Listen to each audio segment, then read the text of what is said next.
The critical drinker, Will Jordan, this fud-free fife who is committed to the internet an inordinate amount of offence that he has taken towards the lassie from Short Turn 12, the lassie from the Morrisons advert, and their tame movies from Disney. It only ever has betrayed his own inherent sexism when the 5'4" Michelle Yeoh in the 1980s was fighting men armed with chainsaws, rescuing men, booting men into space, and telling men to fuck off with their romantic advances. I'm beginning to understand why headquarters sent a girl. To prove you men aren't so superior. While Hollywood was mainly banking on the most physically exceptional men during the early modern action era, the success of Michelle Yeoh and the 5'3" Cynthia Rothrock paved the way for a whole generation of women in the 80s and early 90s to become action stars in Hong Kong. The likes of Joyce Cadenzi, Cynthia Khan, and particular favourites among film circles, Moon Lee and Yukari Oshima.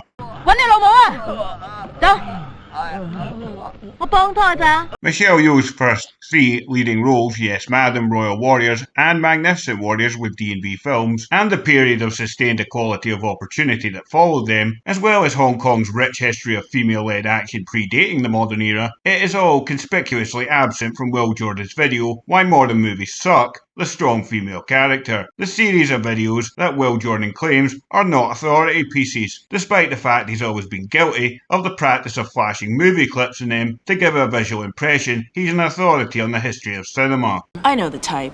It's usually very little dick, and all Orem. Maybe Will's long-standing open-bar relationship with Moll had failed to warn him there were Malaysian beauty queens in the 1980s fighting men armed with chainsaws. Or maybe he is just simply ignorant, which would go a long way to explaining how his wee Willy Winky became so offended by Brie Larson in Captain Marvel. Whatever the case, there is a whole trail of evidence that published author Will Jordan, who should by extension be an experienced researcher, had the opportunity to research Michelle Yeoh's career before publishing Why Modern Movies Suck, the strong female character. December 17th, 2021. Will's infamous discussion with Zero Hour, where after waffling some bollocks about East Asian visual media, he was caught off guard by a basic question. Yeah, what is the most recent Japanese film or at least entertainment that you enjoyed so far? What am I thinking of? See, a lot of them would be older ones, like Old Boy, for example. I really enjoyed that one. I know it's not Japanese, but Crouching Tiger, Hidden Dragon, I really like that. And it's like Chinese, I think. The significance of this in the context of this video is that just a mere 6 months later, Will, yet again in his review of Everything Everywhere All at Once, demonstrated his ignorance about East Asian cinema, specifically regarding Michelle Yeoh. She takes all of this in her stride. She commands the screen like the leading lady she never quite got to be. And there it was. Will Jordan revealed he has no knowledge of Michelle Yeoh's career prior to Tomorrow Never Dies. What's more surprising than a 38, 39-year-old man at this time, not even having seen Police Story 3, is that this was 2022, when Michelle Yeoh was getting more mainstream media attention than ever. Given we witness Will has extensively trolled YouTube for clips of Rachel Zegler, how is it 1 month before his review of Everything Everywhere All at Once did he miss this interview, published by Alamo Drafthouse, where Michelle Yeoh talks about her early career in Hong Kong? And the girls normally play the damsels in distress, It's like, Jackie, save me, save me. We should get the equal opportunity to be where they are, or get to where they are. Cinema is full of constants and variables. We swim in different oceans, but land on the same shore. Though Will Jordan probably now thinks Jackie Chan is an intersectional feminist. Naturally, as a film fan, let alone one of the biggest movie critics on YouTube, you'd after seeing a film with an actor or actress whose performance you'd enjoyed, do a basic Google search on them, look up their Letterboxd or IMDb page for other films in their filmography for watching. So what the fuck was Will Jordan doing then in the 13 months he had after his review of Everything Everywhere All at Once to study the strong female character?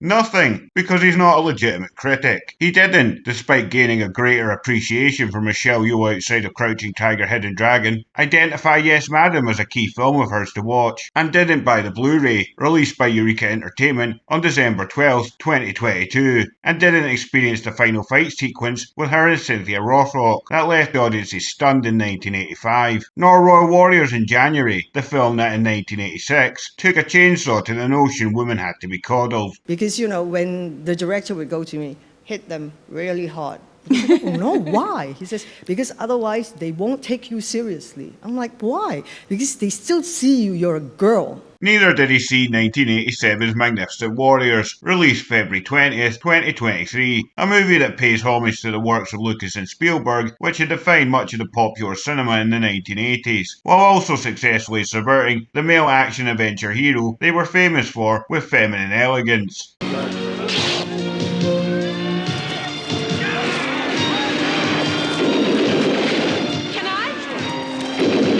And so, on the 10th of June 2023, Will Jordan, like the complete muppet he is, published Why Modern Movies Suck, the strong female character, and committed to the internet his Gattaca-esque views of women fighting men in action cinema. Physical strength. One of the most tedious and embarrassing aspects of modern movies is watching a 100-pound actress ploughing through a series of extremely accommodating stuntmen twice her size. Already Will is making erroneous statements. Angela Mao was doing this in the 1970s, like here in Hapkido, another film he could have bought on Blu-ray, along with Lady Whirlwind. And what is even wrong with this? If action movies were depicting the physical capabilities of men realistically, John McClane wouldn't have lasted long into Die Hard's action, and he was meant to be a more grounded character before he started grounding helicopters with cars. So why can't a woman be portrayed as overpowered?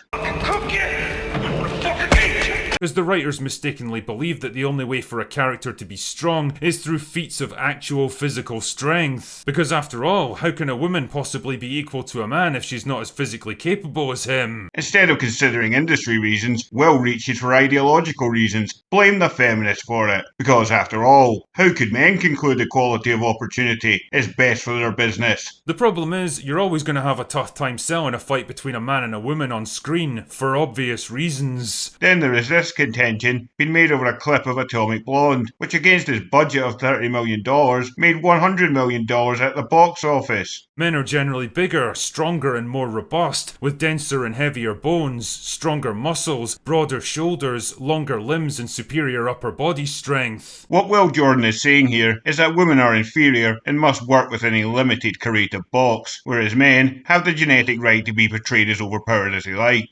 Add all of that stuff together and you've got a huge advantage when it comes to the application of physical violence. The application of physical violence in movies is choreographed. Women are generally more flexible than men. Women are in no danger of not looking vulnerable to a whole range of male opponents. Add all this stuff together and you have a huge advantage of creating a more visually compelling fight scene than Arnie. There is a massive distinction between the average man that watching a 100-pound Michelle Yeoh being battered and thrown around like a rag doll isn't their preference. That for whom the feminine action of Linda Hamilton is more to their taste. And Will Jordan, a man who has built a large audience here on YouTube, using visual and verbal manipulation as tools in a naked agenda of convincing the movie-going public that sexism against women is rational. I can't also be the only film fan sick of seeing him lying about the history of the medium to support his bastardized narratives. The strong female character isn't in and of itself a bad thing. Maybe in popular cinema today, it has become a limited creative box for women. I don't know. I'm a 38-year-old man, and so I naturally don't gravitate towards watching Captain Marvel. But if Emily Blunt's comments made in the context of publicity and promotion of her role in the BBC and Amazon TV show, The English, are anything to go by, women are still like Michelle Yeoh in the 1980s, fighting not to be put in a box in male-dominated entertainment industries. In another video, part of his hate campaign against Rachel Zegler, Will Jordan sums up why modern movies suck the strong female character perfectly.